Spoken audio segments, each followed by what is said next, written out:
Здравейте от кафе Бутик Домани. Остават още 3 месеца до началото на едно много интересно председателство на Европейския съюз, това на Кипър. Интересно по много причини, една от които е, че то ще изкара на дневен ред заедно с кризата в Европа и темата с Турция и отношенията на Европейския съюз с Турция. Както знаете, Турция преговаря за членство в Европейския съюз от 2005 година, но още от 2006 осъмна с 8 замразени глави заради нерешени спорове именно с Кипър. И напоследък изобщо не се развиват добре нещата. Турция заплаши, че ще бойкотира кипърското председателство. Европейския съюз отговори, че няма да приеме ултиматуми и заплахи от страна на Турция.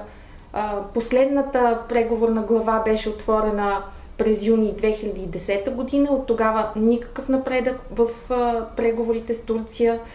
Все повече нарастват усещанията, че Турция се отдалечава, че Европа я губи и така нататък. Това, което се очаква да внесе малко нова енергия в турско-европейските отношения, ако може така да го наречем, е поредната идея на еврокомисаря за разширяването Штефан Фюле, който предложи една положителна програма, една схема, подобна на тази, която се прилага за Македония. Скоро писахме по този въпрос. Така че тя предвижда всъщност да се даде нов тласък не толкова на преговорите, колкото да се възстанови европейското влияние върху процеса на реформи в Турция. Все още няма ясна формулировка какво точно означава тази положителна програма. Знае се, че се предвижда и тези 8 замразени глави, които за сега са все още табу на официално ниво, да бъдат прегледани, да се започне работа по тях, пък дали ще ги наречем преговори или нещо друго, предстои да видим. Така че сме се събрали сега с двама димитровци. Димитър Бечев, директор на Софийския офис на Европейския съвет за външни отношения, когато познавате, предполагам си спомняте нашата лятна дискусия, която организирахме заедно с Европейския институт за стратегии и политики, отново посветен на Турция, и нашия домакин Димитър Рашиков. Ще си говорим за нашия много голям и все по-нарастващо влияние съсед Турция. И за да не губим повече време, аз предлагам да започнем от там. Турската икономика расте, може да наречем сигурно, че тя е всъщност малоазийския Китай, с големи темпове. До някъде това подпомага и нарастващото и влияние външнополитическо. Така че как изглежда всичко това на фона на проблемите, които Европейския съюз изпитва, икономическите, политическите, от гледна точка на разширяването? Предлагам с теб да започнем. Да, Турция през последните 2 години, 2010-2011, реализира много високи темпове на растеж, почти 9% първата година, 8,5% по предварителни данни 2011 година, в което, разбира се, крепи самочувствието на турските предприемачи и населението като цяло, особено когато виждат от другата страна кризата в еврозоната. Тоест, логично. Това им дава повод да самочувствие. Разбира се, да, но разбира се, в икономиката нещата са малко по-сложни, взаимосвързани. Европейския съюз си остава главният търговски партньор на Турция, въпреки че относителният дял е намалял през последните години, но да кажем грубо, половината от стокооборота минава през Европейския съюз. Също така 80% от преките чуждестранни инвестиции идват от Европейския съюз. И не може да не се отрази кризата. Още в турския случай е, че много от банките, които имат участие в турския пазар, са свързани с Южна Европа. Ето, например, Unicredit е голям играч. Преди време си спомняме Националната банка на Гърция, която направи една огромна покупка с Финансбанк в Турция. Така че Турция е свързана с европейските пазари. И за съжаление темпа на растеж разбира се понижава. Разбира се, ако в Европа имаше 4% растеж, това ще да е прекрасна новина. Но за Турция това може би е нисък. Щеше ли всъщност, защото като имаме предвид основния проблем, Турция е страна кандидатка и единствената страна кандидатка, която не е обхваната от безвизовия режим, което всички турски бизнесмени посочват като проблем. Ами да, това е особено голям проблем, който много турци, когато се говорим с тях, основното им оплакване е следното. Вие по силата на Митническия съюз, който работи още в 96-та година, пускате нашите стоки, това, което ние произвеждаме. Защо аз като предприемач, търговец, индустриалец, да не мога да отида на, да речем, панаира в Бохум в Германия, където моите стоки са добре дошли. Плюс това, последните години много повече граждани на Европейския съюз се заселват в Турция, отколкото турци да търсят препитание. Тоест, посланието е, Турция не е същата страна като в началото на 60-те години, когато големите икономики, особено Западна Германия, имаше нужда от ефтина работна ръка, отвори вратите си и прие хора именно от най-развитите краища на Турция, от централна надолу и изтока дори. Прословутите гастарбайтери. Именно. Това е минало вече според турците. Така че има един огромен натиск за либерализиране на визовия проблем. Това е сложен технически и политически въпрос, нека вметнем това. Но има една шизофрения в турското общество. От една страна казват, вече нямаме нужда от Европа, защото сме много развити. От друга страна пък излиза, че има нужда, защото въпросът с визите винаги е щекотлив и на дневен ред. Същото е в случай в Русия. Русия твърди, че тя е една независима страна с самостоятелна външна политика, но въпросът за визите стои на дневен ред като основен. Русия все пак има много силно оръжие. Енергийната зависимост на голяма част от страните членки. Според теб като икономист, икономиката на Турция как се развива? Защото тя проявява много тези признаци на прегряващата икономика, на всички недостатъци на нововъзникващите икономики. А това е важно, за да разберем доколко Турция може да има самочувствието да каже, ето ние вече сме една голяма икономика от Г20. Аз тук мога да се хвана за термина нововъзникваща. Турция не е, в истинския смисъл, нововъзникваща икономика. Те терминологите ги преглеждат те са много плаващи, да. Просто Турция в последните години много умело успява да менажира своите финанси. Тя успява да балансира своите дисбаланси в областта на платежния баланс, на търговския баланс, тъй като търговския баланс е отрицателен и платежния баланс е отрицателен. И всичко това се постига на база на гъвкавостта на плаващия валутен курс, лихвената политика, нещо, което редица южноевропейски страни гледат с завист, според мен, тъй като те успяват да управляват едни процеси, които вече са трудно управляеми в Южна Европа.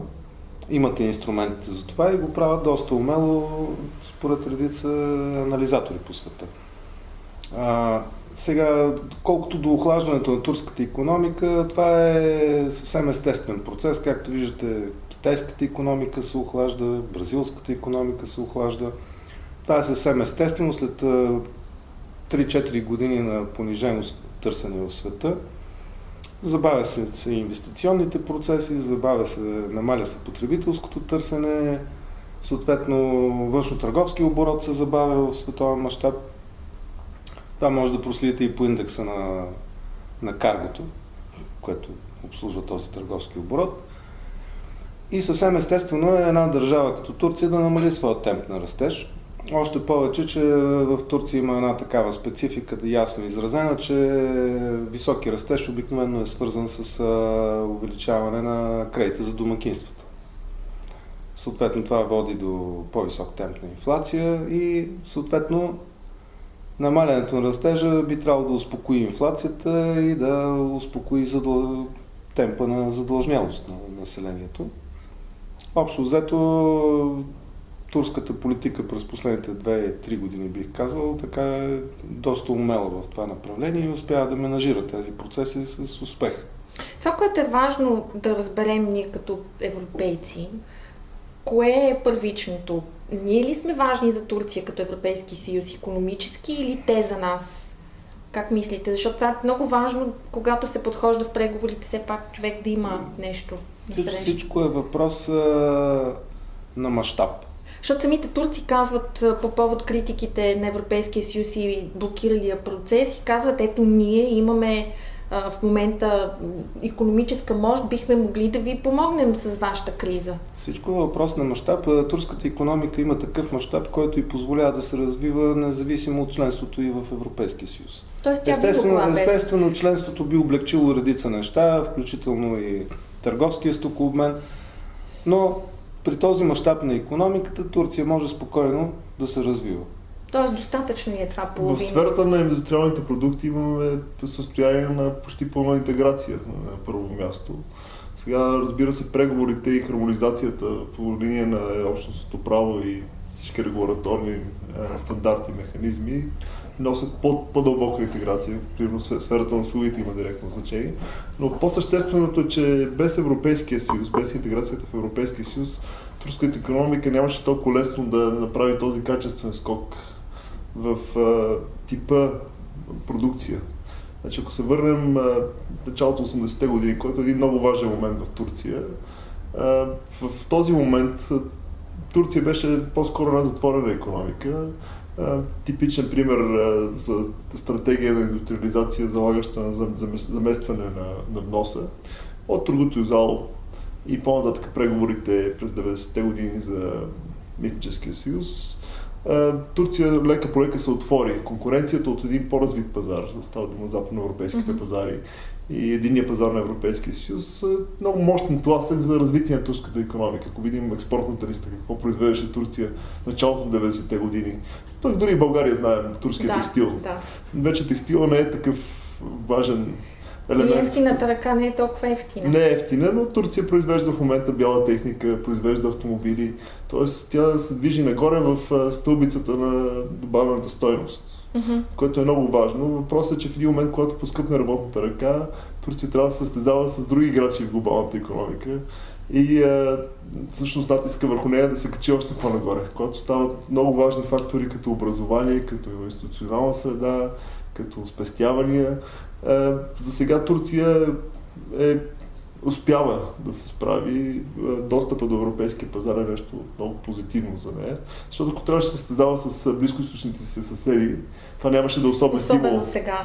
Но вече в натиска от Запад е важен, а също така все повече е важен и натиска от глобалната икономика.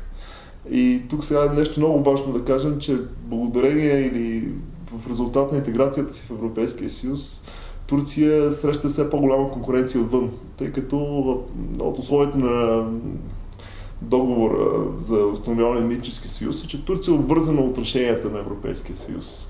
Когато Европейския съюз либерализира търговията си, търговски режим с страни като Южна Корея, Турция е обвързана от... Да, те много протестират срещу това. Да, но в същия момент Южна Корея не е обвързана.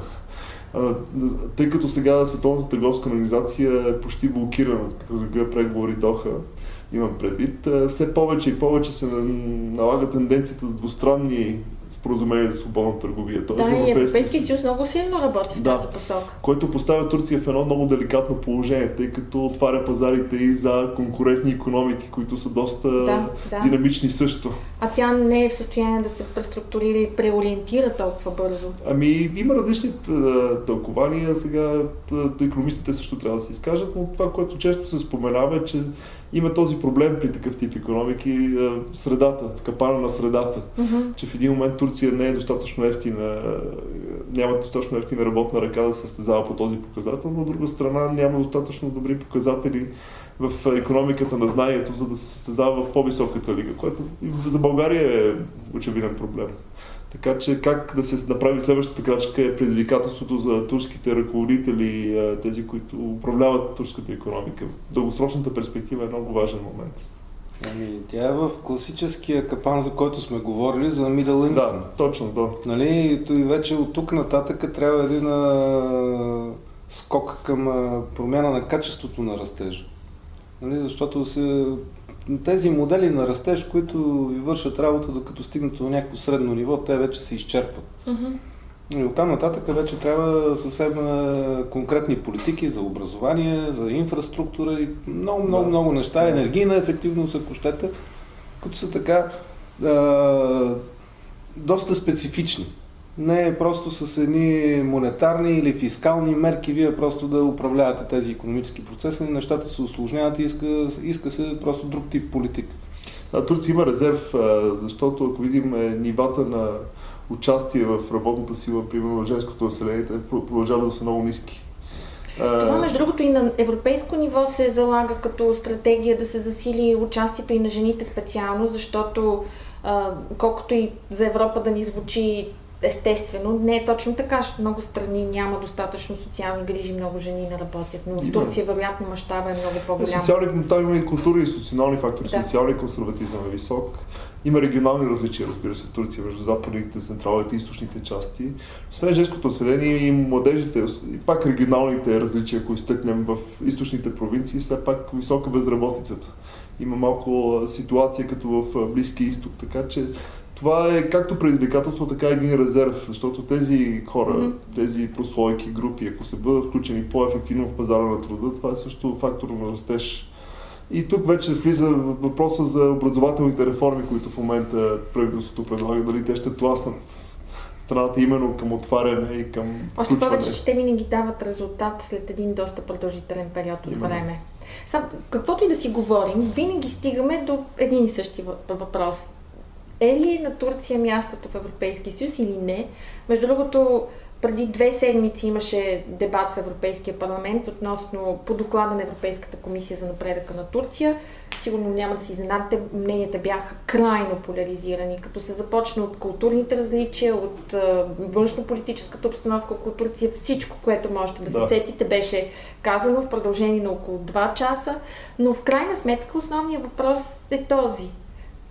Може ли, реалистично ли е да се смята, че Турция може да бъде член на Европейския съюз?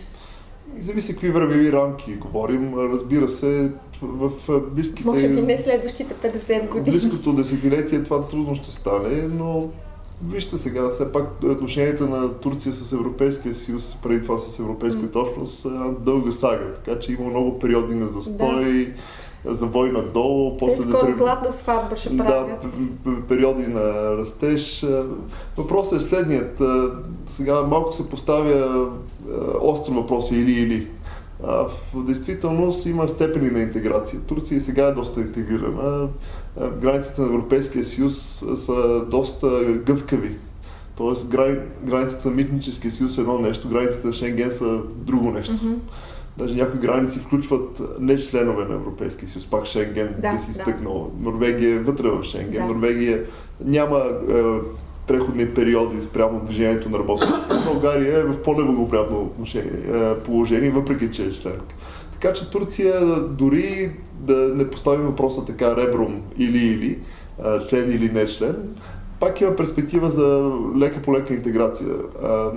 Въпросът при критиците на Турция, които казват, че трябва да се даде друга перспектива на привилегирован партньор, там проблема е, това е легитимна позиция, между другото, тъй като за те стоят някакви политически възгледи, мнозинства в големи страни членки. Тези хора обаче трябва да кажат ясно какво значи привилегирован партньор, защото за сега това е една купа фраза. Това да се каже, да. Както един мой колега немец се шегува, това е все едно да кажеш на бременната си жена дали иска да се ожени за теб. При положение, че Турция вече е привилегирован партньор в много отношения. Какво значи собствено над това, което като ниво вече имаме постигнато с Турция в интеграцията?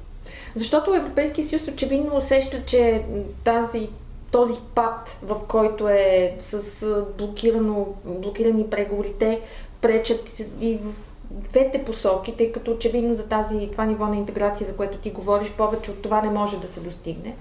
И затова тази идея за положителната програма, както я нарича Штефан Фюле, одобрявате ли? Мислите ли, че това е някакъв добър вариант да се позаобиколи? Аз би го казал малко по-общо. Значи Европейския съюз сме свидетели как се разраства.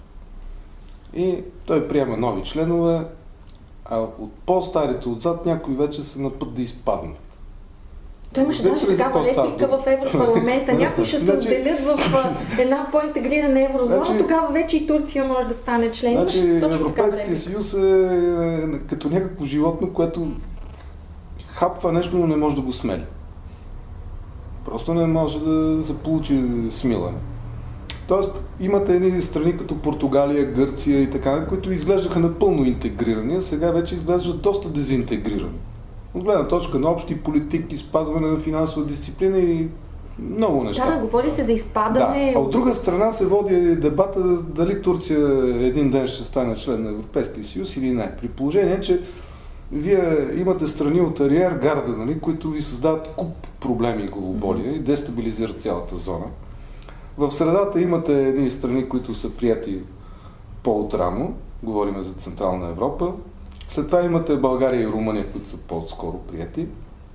И без да имате яснота как върви този интеграционен процес на тези, които вече са вътре, малко е така имагинерна дискусията да се обсъжда... На тип описваш една Европа на много скорости. Ама самия казус Турция означава, че се прибавя съвсем нова детерминанта в Европа. Да, но от друга страна Европейския съюз по всичко личи, че се учи. И то се учи от грешките си, защото ето, например, сега точно беше взето това решение наскоро, да започнат преговори с Черна гора, когато започне това юни месец, вероятно ще стане ясно, от най-трудните глави, 23 и 24 правосъдие, вътрешен ред и такива неща. Това са уроците научени в български случаи, румънски, разбира се. Да, и има много силни призови, включително и за тази сесия на Европейския парламент, за която ви говоря. Страшно много евродепутати се изказаха в тази посока. С Турция да се започне от тези, защото от друга страна, дори да не говорим за членство, в крайна сметка, очевидно е, че Европейския съюз носи някакъв дух на реформи, който очевидно е полезен за някои страни, които успяват да се възползват от тях. Да, но проблема е в тези глави, че те са твърде политически чувствителни и за да бъдат сложени на масата, трябва да има ясна перспектива за членство. Когато Франция и други страни настояват, че всъщност резултатът на преговорите не е предопределен, няма и политическа логика в Турция да приемат някакви такива реформи. Между другото, тук сега нещо да вметна друго е, че това беше част от компромиса 2005 година, когато Турция беше поканена да започне преговори.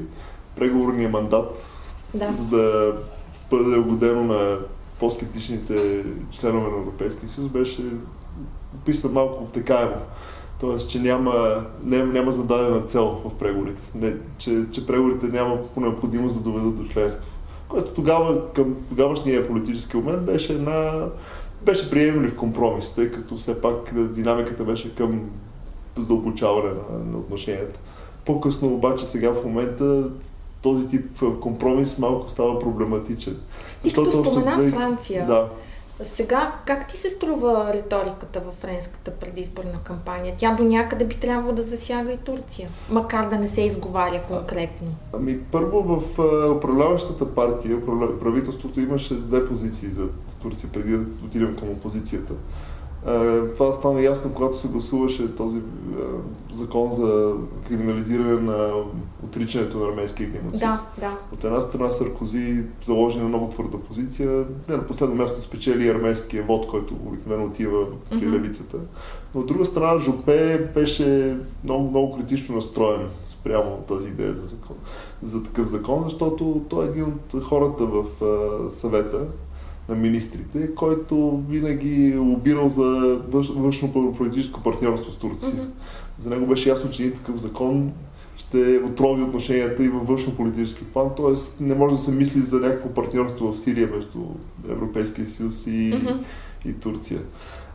Сега, ако дойде Оланд на власт май месец, какво би последвало за Турция? Аз мисля, че резки завои са трудно управляеми, трудно в политиката се правят на 180 градуса. Особено сега, когато всеки опипва почвата. Но поне най-малкото атмосферата, тона в двустранните отношения ще се подобри. От тези избори зависи много. Какво ти дава основание да мислиш, че ще се подобри? Ами защото посланията, които и от левицата, са много по-позитивни спрямо Турция.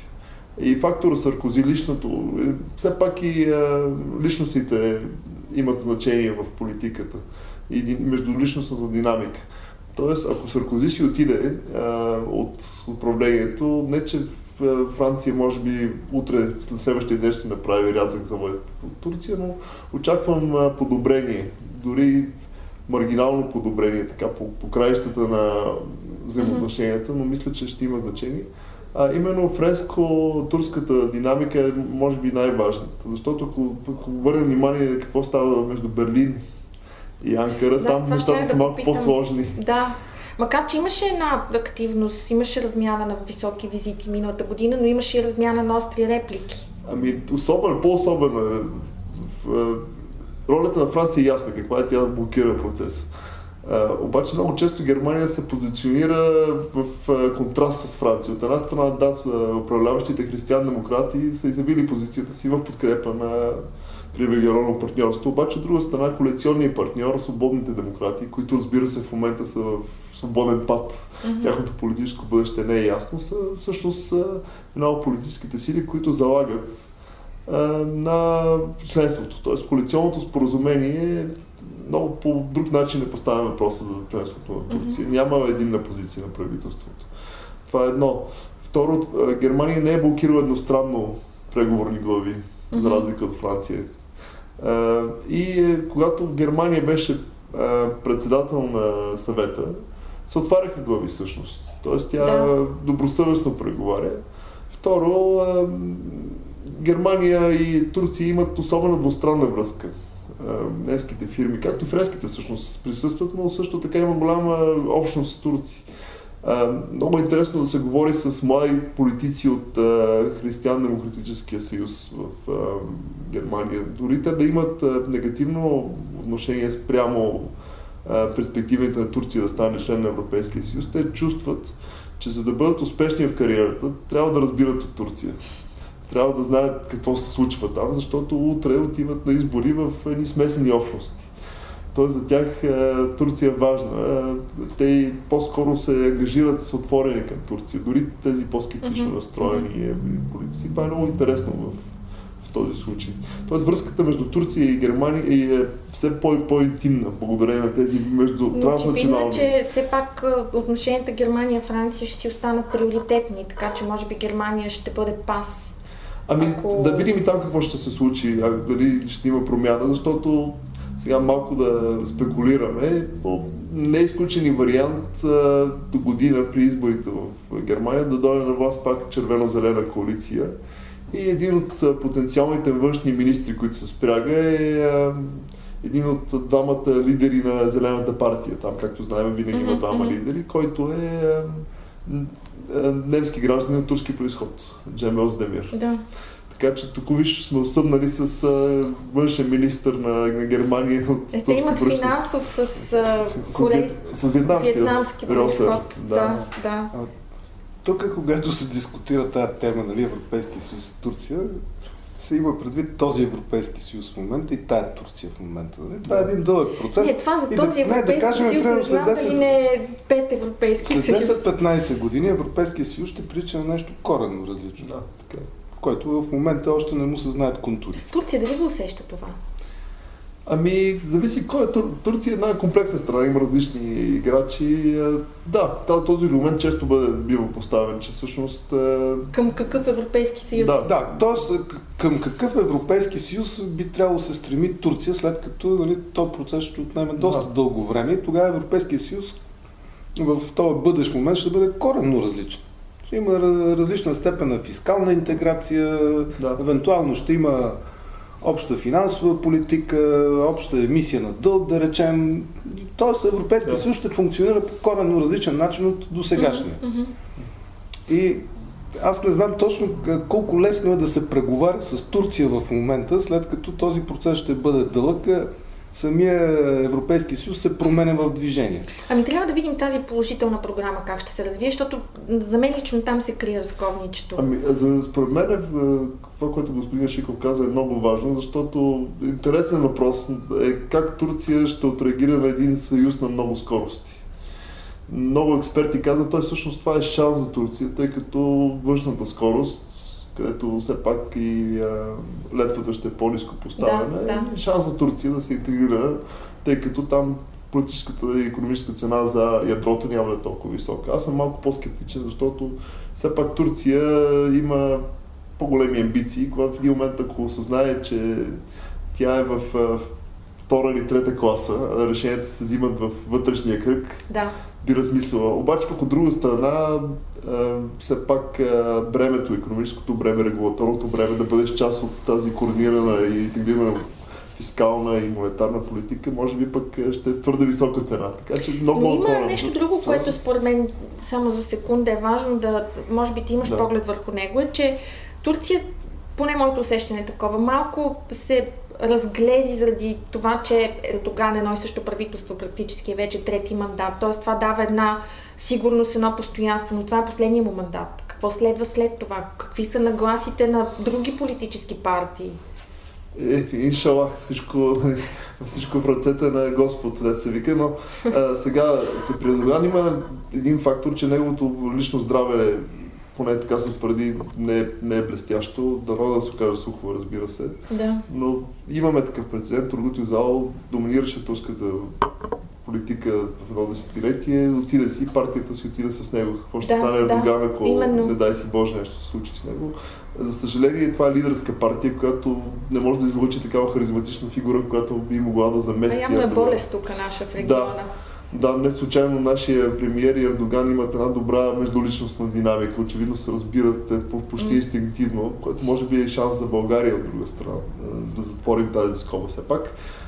Но наистина партията доста дълго време на власт и честно казано няма някаква особена алтернатива, защото главната опозиционна партия, Народно-републиканската партия не е в добра форма, да го кажем така меко казано. Не се чува много опозиционния глас, очевидно. Ами тя, за съжаление, или по стечение на обстоятелствата е коалиция от две тенденции. От една страна в нея са силно застъпени и такива по-твърдо кемалистки елементи, които са ксенофобски настроени и които доминираха при предишното ръководство.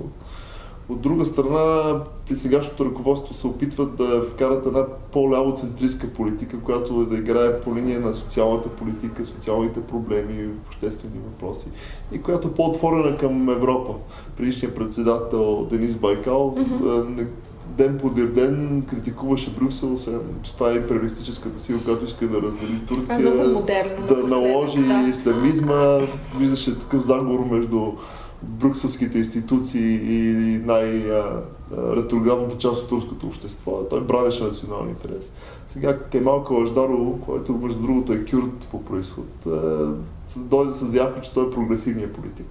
Но съжаление, партията е раздвоена в идентичността си, хората не я припознават. Ако ще се състезава по социално-икономически теми, там АКП е доста силна, приела е доста важни реформи, примерно в здравеопазването, които и дават легитимност. Така че сума сумарум няма опозиция, която да е достатъчно ясно заявена и да има някакво състезание, което е проблем за самата Турция, защото ако няма алтернатива, ако една партия непрекъснато се преизбира, която се основава около един силен водач, очевидно е, че това дава проблеми в демократичната система на Турция. Тук има един такъв процес, че в Европа, както знаете, доста избояха националистически партии, ксенофобски те продължават да процъфтяват и храна много те се засилват в да, момента. Да. От тази гледна точка някак си малко е неуместно да се назидава Турция в това отношение. Не? Те мисля, че умело се възползват от това да кажат, дали вече в почти всяка европейска страна имате вече силни политически заявки от такива партии и движения. Така че процесът върви в тази посока в Европа, поне за момента. И очевидно не може да изчерпим темата, но исках последно като икономист, понеже ти много беше интересно това, което започна да казваш и вероятно то ще е тема, която ще се развива и в бъдеще. Като развитие икономическо Турция, ти в началото много хубаво го обясни. И тази многоскоростна Европа, след колко време според теб Турция би могла да достигне някакво ниво, така че да не повтори съдбата на Испания, на Португалия, на Гърция, които са влезнали в клуба на богатите, недостатъчно подготвени? Съвсем накратко. Значи Турция е страна от Г20. Това е факт. Това е факт. Нали? На Европейския съюз не всякога му се случва да присъединяват държави от Г20. Това трябва да се запомни. Формат е сравнително млад. Страна с 73-74 милиона население. Това е отделно. Нали? Която би имала същия брой евродепутати, която като Германия, има съвсем например. друга тежест и съвсем друго място. И икономическо, и в социален аспект и така нататък. Сега, тази държава в момента е някъде на около 16-то място, като икономика в света. Нейната амбиция да стигне до 12-то, 10-то място. Тоест, Първата десетка. тя в момента е в долната четвърт на Г20, тя се стреми да отиде в средата на Г20. И има възможност, има потенциал да се придвижи нагоре. Говореше се тя даже да влезе в БРИКС. Така, когато говорим Европа на различни скорости, нека да разглеждаме и скоростите, които са около Европа.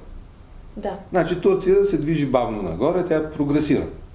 Докато Европа в момента, поне в обозримо бъдеще, близките няколко години, тя ще бъде в едно състояние на нулев, леко положителен, леко отрицателен растеж.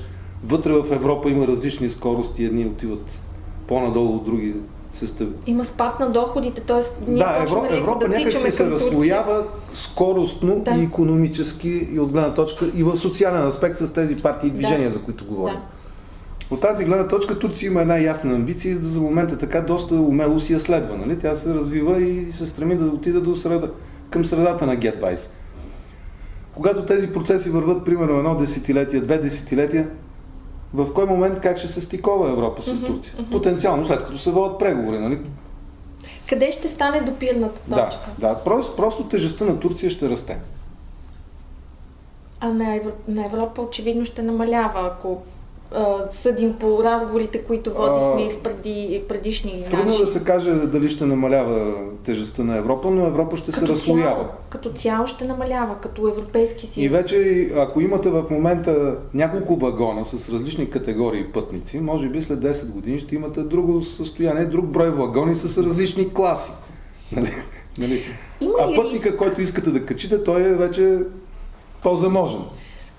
Наистина за финал.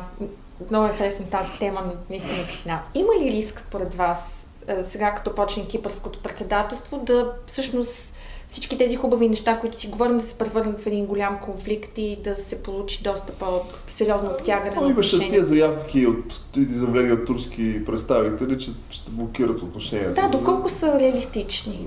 Аз после те смъкчиха тона. Кипър все пак при правилата на Лисабонския договор няма да председателства всички формати. Не. И Ван Ромпо има своето отношение, и Катрин Аштън, така че разбираш, че има някакви такива символични крачки да покажат какво мислят за легитимността на правителството в Никозия, но пък от друга страна няма да има срив в отношенията. А що се отнася преговорите, те и без това са толкова затлачени от 2010 година, почти нищо не се е случило. Така, но сега имаше шанс тази положителна програма да й се даде възможност да се развихри, но очевидно Кипър... Лошия случай според мен ще настъпи един такъв момент на забавяне леко, но пак в дългосрочна перспектива, като видим през няколко години какво се случва, няма да е чак толкова... да е ядрена зима. Да, няма да е ядрена зима. Няма да има никакъв проблем. Всичко ще мине много кротко и много благо. Защо така мислиш? Защото Кипър в момента основният им проблем е банковата система, която е измежду най-пострадалите от гръцката криза. И те едва ли ще дърпат дявола за опашката, да се занимават с Турция и нейното евентуално бъдещо членство и да създават съществени проблеми. Така че нищо...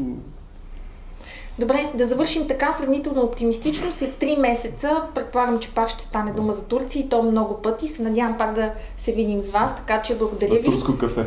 На турско кафе. Ти можеш ли да правиш турско кафе? Ако се наложиш. Ще се научиш. Казва се в Кипър, се казва кипърско кафе. Приятен ден от нас и до нови срещи.